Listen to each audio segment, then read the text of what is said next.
और पटना से बड़ी खबर है। सीएम नीतीश ने एक्स पर पोस्ट कर बड़ी जानकारी दी है। लिखा है, अब महिलाओं को मिलेगी 2 लाख की राशि। मुख्यमंत्री महिला रोजगार योजना के तहत यह राशि दी जाएगी। सीएम ने लिखा, मुझे बताते हुए खुशी हो रही है कि मुख्यमंत्री महिला रोजगार योजना के अंतर्गत चुने गए लाभुकों को 2 लाख तक की अतिरिक्त राशि देने के लिए प्रक्रिया शुरू कर दी गई है। ये राशि चरणों में दी जाएगी, बशर्ते कि पहले दी गई 10,000 की राशि का रोजगार करने के लिए ठीक से इस्तेमाल किया गया। अगर रोजगार अच्छे से चला तो जरूरत के हिसाब से एक मुश्त राशि भी दी जा सकती है। आपको बता दें कि इस योजना के तहत महिलाओं को बिजनेस करने के लिए 10,000 रुपए की राशि दी गई थी।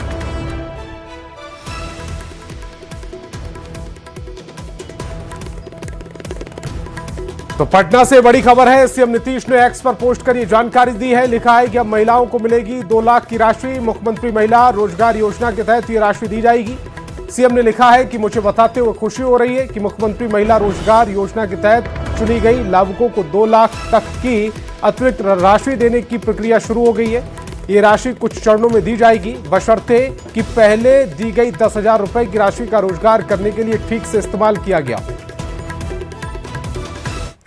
और पटना से बड़ी खबर है। नीतीश कैबिनेट की बैठक में 32 एजेंडों पर मोहर लगी है। SC/ST छात्रों को सरकार का बड़ा तोहफा, 1 से 10 तक के छात्रों की छात्रवृत्ति दोगुनी कर दी गई है। SC/ST छात्रों की छात्रवृत्ति दोगुनी हुई है। इसके लिए 19 करोड़ 56 लाख की राशि स्वीकृत हुई है। 2011 में तय राशि को दोगुना कर दिया गया है। करीब 27 लाख छात्रों को इसका लाभ मिलेगा। SAP के जवानों को बढ़ा हुआ मानदेय दिया जाएगा। आदेश जारी होने की तारीख से बढ़ा हुआ मानदेय मिलेगा। ब्रांडेड इथेनॉल नीति के तहत चीनी मिल स्थापना के लिए DPR तैयार करने को भी मंजूरी मिल गई है।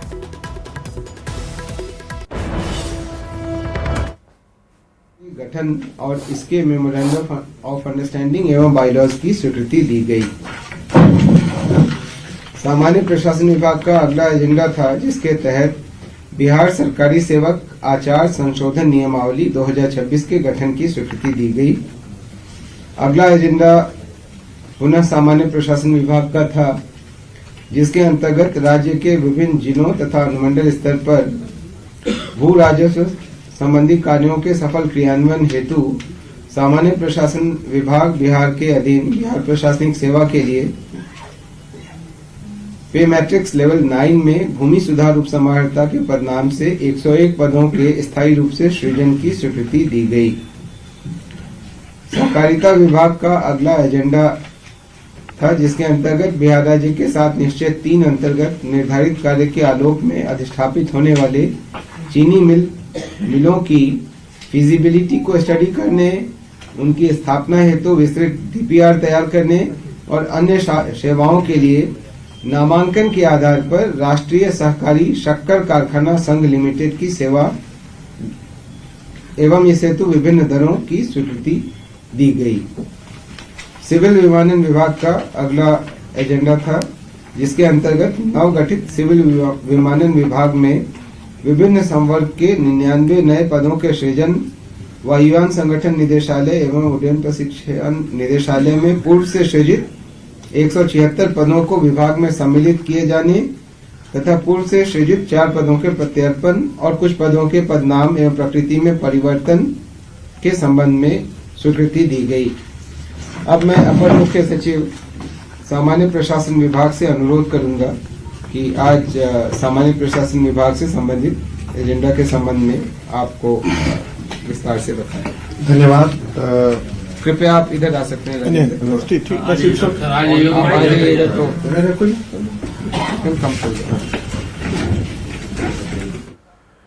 विश्वविद्यालय अनुदान आयोग यानी UGC के नए नियमों पर सुप्रीम कोर्ट ने बड़ी टिप्पणी की है। सुप्रीम कोर्ट ने फिलहाल UGC के नए नियमों पर रोक लगाते हुए यह कहा है कि UGC के नए नियम पहली नजर में अस्पष्ट है। हमें जाति विहीन समाज की ओर बढ़ना चाहिए, क्योंकि हम जातिगत भेदभाव से अभी भी जूझ रहे हैं। लिहाजा जिन्हें सुरक्षा चाहिए उनके लिए व्यवस्था हो, क्योंकि स्कूल कॉलेज को हम अलग थलग नहीं कर सकते। साथ ही सुप्रीम कोर्ट ने केंद्र सरकार और UGC को नोटिस जारी किया है। 19 मार्च तक पूरे मामले में जवाब मांगा है। अगली सुनवाई 19 मार्च को होगी। कोर्ट ने यह भी कहा है कि फिलहाल यूजीसी का 2012 का रेगुलेशन ही जारी रहेगा। चीफ जस्टिस सूर्यकांत की खंडपीठ ने इस मामले की सुनवाई की। इस दौरान कोर्ट में पक्षकारों से कई तीखे सवाल भी पूछे गए।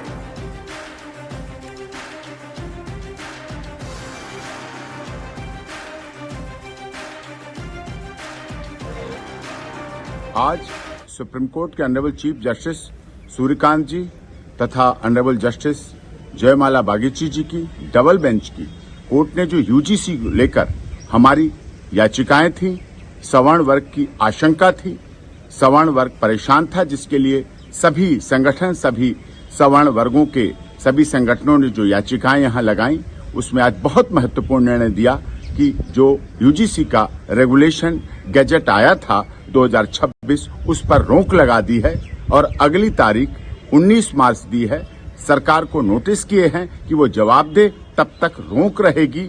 और इसमें जो आशंकाएं थी, जो डर था, जो सवर्ण छात्रों में डर था, सवर्ण माता पिता को डर था, वो कोर्ट ने इसको माना कि इस तरह से हम कास्टलेस समाज बनाने जा रहे हैं। रेगुलेशंस नए नियम पास किए गए हैं, उस पर सुप्रीम कोर्ट ने रोक लगाई है, उसको एबियंस में रखा है और सुप्रीम कोर्ट ने अपनी पावर्स को एक्सरसाइज करते हुए अंडर आर्टिकल 142 जो यूजीसी रेगुलेशंस 2012 हैं उनको इन ऑपरेशन किया, उनको प्रभावी किया। अगला कदम क्या रहेगा, क्योंकि इस पे सुप्रीम कोर्ट की तरफ अब सुप्रीम कोर्ट ने इस मामले में केंद्र सरकार को और सारे पक्षकारों को नोटिस जारी किया है और इस मामले की अगली सुनवाई 19 मार्च को निर्धारित की गई है। 19 मार्च को क्या कुछ होने की संभावनाएं हैं? अब ये तो कोई व्यक्ति प्रेडिक्ट नहीं कर सकता है। केंद्र सरकार से जवाब मांगा है, केंद्र सरकार अपना जवाब देगी, फिर मामला आगे बढ़ेगा। जो हमारा लगातार आर्गुमेंट था सर्वोच्च न्यायालय के सामने के 3C, जिसके अंदर जातिगत भेदभाव की बात की गई थी, उसमें जनरल कास्ट को छोड़कर बाकी सभी कास्ट को उसमें इंक्लूड किया गया था। और कहीं ना कहीं ये दर्शाया जा रहा था कि जनरल कास्ट ही सिर्फ जो है वो टारगेट करती है और कास्ट को, उसको लेकर बहुत चिंता व्यक्त की है। और कहीं ना कहीं जो डिवाइड करने की बात, समानता की हमारा संविधान बात करता है, लेकिन ये रूल रेगुलेशन जो है वो कहीं ना कहीं विद्यार्थियों को डिवाइड करने का जो मामला है उसमें सामने आ रहा है। और ये सीजीआई ने बिल्कुल साफ साफ माना कि रूल रेगुलेशन में कमी है और इसको सोचना और देखना पड़ेगा।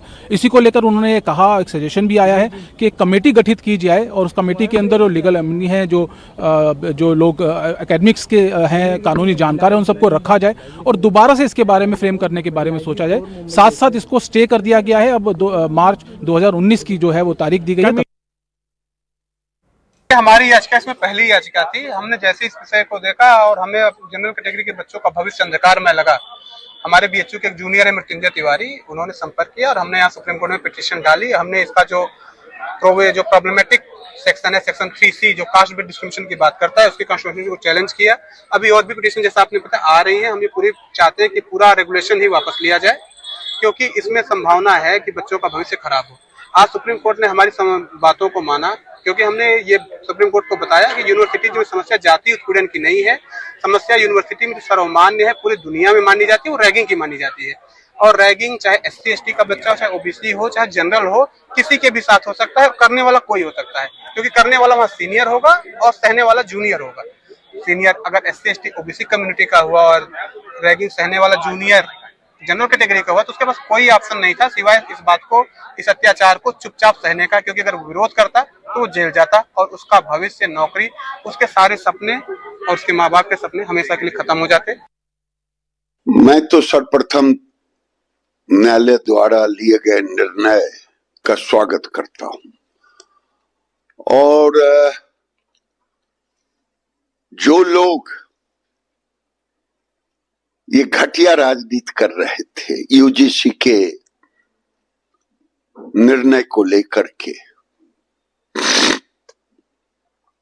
मैं उनके मुंह पे एक कड़ा तमाचा है, क्योंकि इस देश का प्रधानमंत्री नरेंद्र मोदी है और ये नरेंद्र मोदी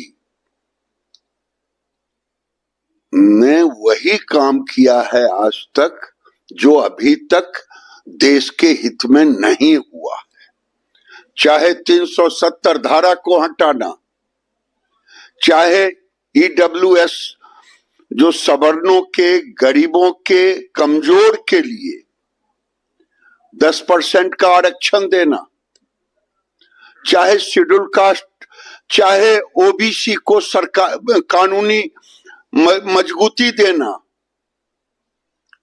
ये सारे काम नरेंद्र मोदी जी ने किया, क्योंकि हम लोग तो उन लोगों में से हैं जो भारतवंशियों के लिए हित की चिंता करते हैं, चौमुखी विकास की चिंता करते हैं।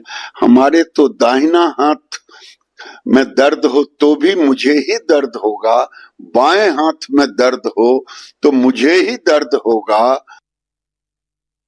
आज सुप्रीम कोर्ट के माननीय न्यायाधीश सूर्यकांत जी और माननीय न्यायाधीश जयमाला बागीची जी के द्वारा जो देश भर में सवर्ण समाज के द्वारा अपने समाज के सुरक्षा के लिए, न्याय के लिए जो व्यापक आंदोलन विगत एक पक्ष से चलाया जा रहा था, एक सप्ताह और 10 दिन के आसपास से चलाया जा रहा था, उसके आक्रोश, उसके तत्व और उसके यूजीसी के द्वारा जो सवर्ण विरोधी कानून बनाया गया था, जो फरमान लाया गया था, उसके कमियों को देखते हुए आज सुप्रीम कोर्ट ने उस पर स्टे लगाया है। इसके लिए हम सुप्रीम कोर्ट का पूरे देश के सवर्णों की ओर से अखिल भारतीय सवर्ण मोर्चा के राष्ट्रीय अध्यक्ष के नाते हम धन्यवाद देते हैं, आभार व्यक्त करते हैं। सुप्रीम कोर्ट में जिसमें मामला चल रही है उस पर तो हमको कोई कमेंट करने की कोई आवश्यकता नहीं। तो कहा कि ये गाइडलाइन जो सरकार ने गाइडलाइन बनाया है तो उससे जो है किसी भी समाज को हित नहीं हो रहा है, न नुकसान हो रहा है, और ये तो कोर्ट का मामला है और कोर्ट के मामला में हम कोई टिप्पणी करना उचित नहीं समझते।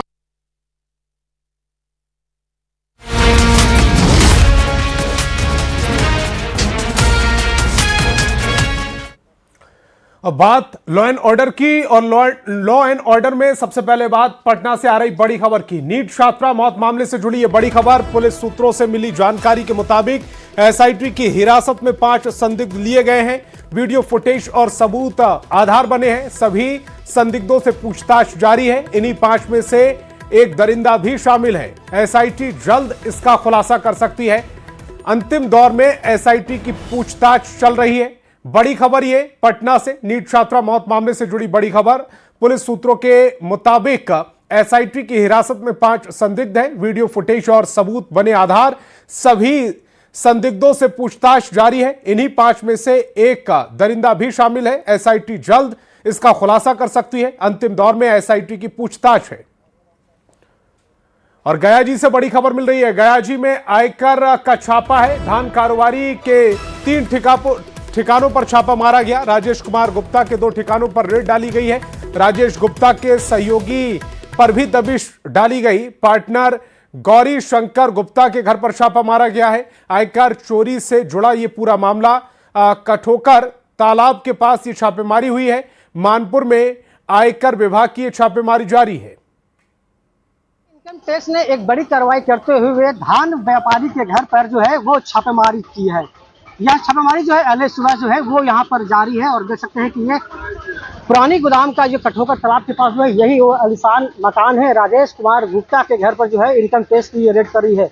बताया जाता है कि राजेश कुमार की गुप्ता के ये घर और इसके अलावा जो मानपुर में भी ईश्वर चौधरी हॉल के पास इनका घर है, वहाँ भी जो है एक टीम जो है वहाँ पर पहुँची है। वहाँ पर भी छापेमारी की जा रही है। आपको बता दें कि राजेश गुप्ता का एक और पार्टनर है गौरी शंकर गुप्ता, उसके घर पर भी इसी मोहल्ले में है, वो छापेमारी की जा रही है।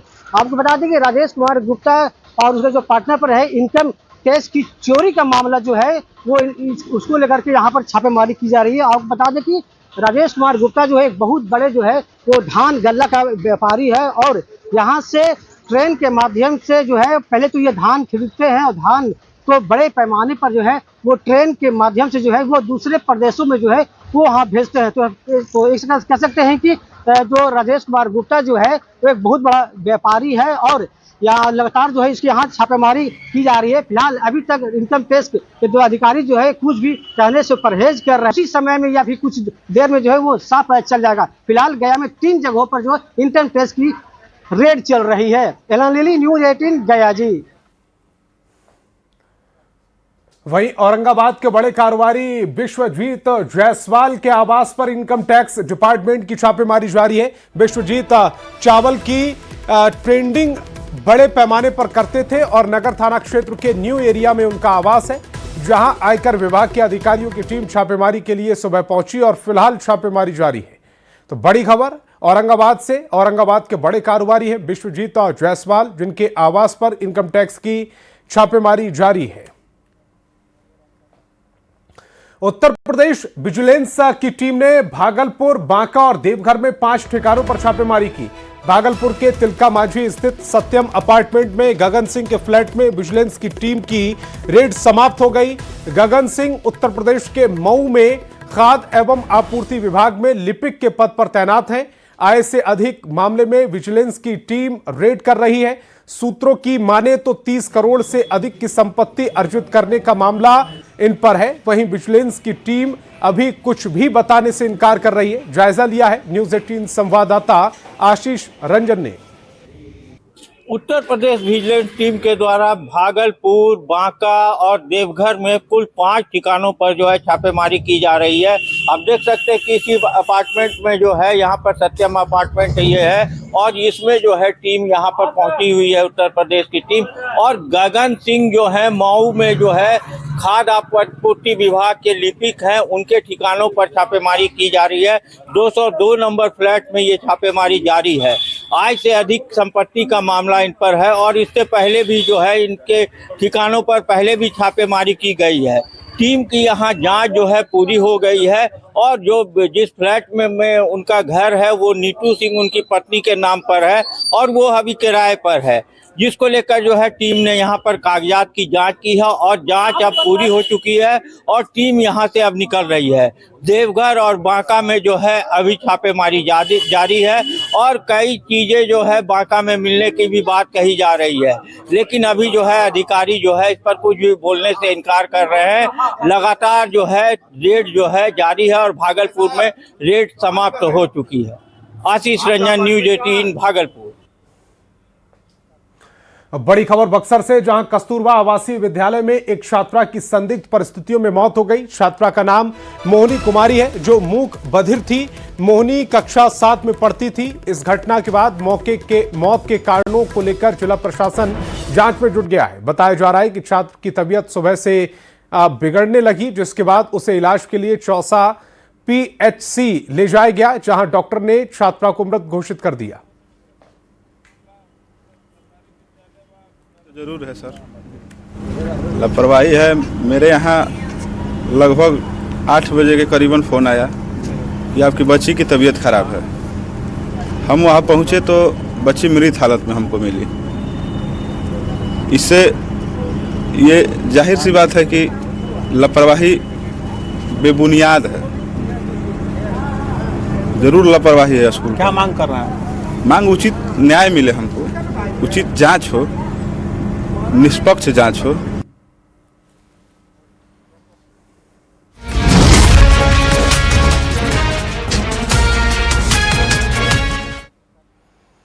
बात देश विदेश की, और देश विदेश में सबसे पहले बात महाराष्ट्र के उप मुख्यमंत्री अजीत पवार के अंतिम संस्कार की। आज महाराष्ट्र के उप मुख्यमंत्री अजीत पवार का अंतिम संस्कार पुणे के बारामती में पूरे राजकीय सम्मान के साथ किया गया। केंद्रीय मंत्री अमित शाह, नितिन गडकरी और भारतीय जनता पार्टी के राष्ट्रीय अध्यक्ष नितिन नवीन अजीत पवार की अंतिम यात्रा में शामिल हुए। पूर्व केंद्रीय मंत्री और अजीत पवार के चाचा शरद पवार ने नम आंखों से भतीजे को श्रद्धांजलि दी। पुणे के बारामती के विद्या प्रतिष्ठान मैदान में अजीत पवार का अंतिम संस्कार किया गया। अजीत पवार के दोनों बेटे पार्थ और जय ने अपने पिता को मुखाग्नि दी। बारामती से लोकसभा सांसद और अजीत पवार की चचेरी बहन सुप्रिया सुले और एनसीपी के कार्यकारी अध्यक्ष प्रफुल्ल पटेल भी इस मौके पर उपस्थित थे। अंतिम संस्कार में शामिल होने के लिए हजारों लोग एकत्रित हुए थे। जब अजीत पवार के पार्थिव शरीर को राष्ट्रीय ध्वज में लपेटकर उनके गांव काटेवाड़ी से विद्या प्रतिष्ठान के मैदान में लाया गया, तो लोगों ने अजीत दादा अमर रहे के नारे लगाए।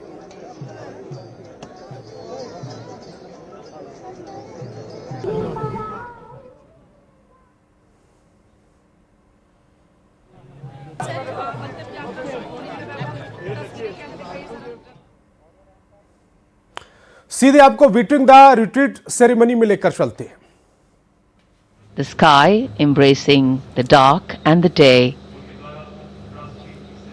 the colors of celebration showing the way. A brief over-the-shoulder look into the past. The future will unfold only too fast. So let's celebrate today together, living, lingering and laughing, wanting to make these moments last. रोशनी से तस्वीरें बदल जाती हैं, रोशनी से तकदीरें भी बदल जाती हैं। हमारी ऐतिहासिक इमारतें इस समय रोशनी से नहाई हुई।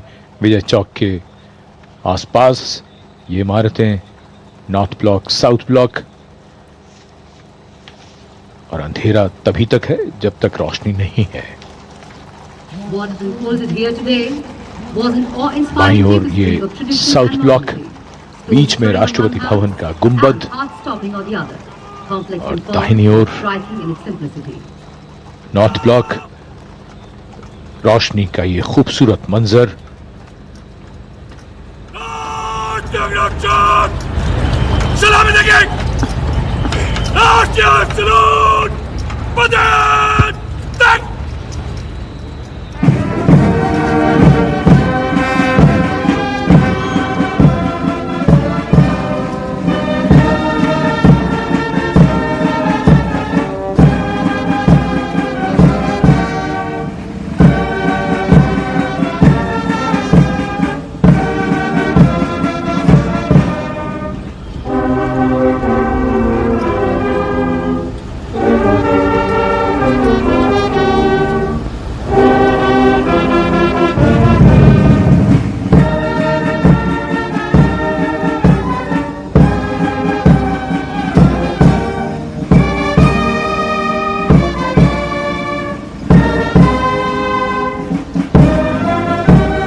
The President's bodyguard have arrived and now will escort President Draupadi Murmu back to her official residence, the Rashtrapati Bhavan. 7 November 2025 Corridor of power, राष्ट्रगीत वंदे मातरम की 150 the corridor of governance, illuminated with the surroundings. In complete harmony, a gentle breeze still picking up the sights and the sounds that enthralled an audience here today. गणतंत्र महोत्सव का औपचारिक समापन माना जाता है। देशवासियों,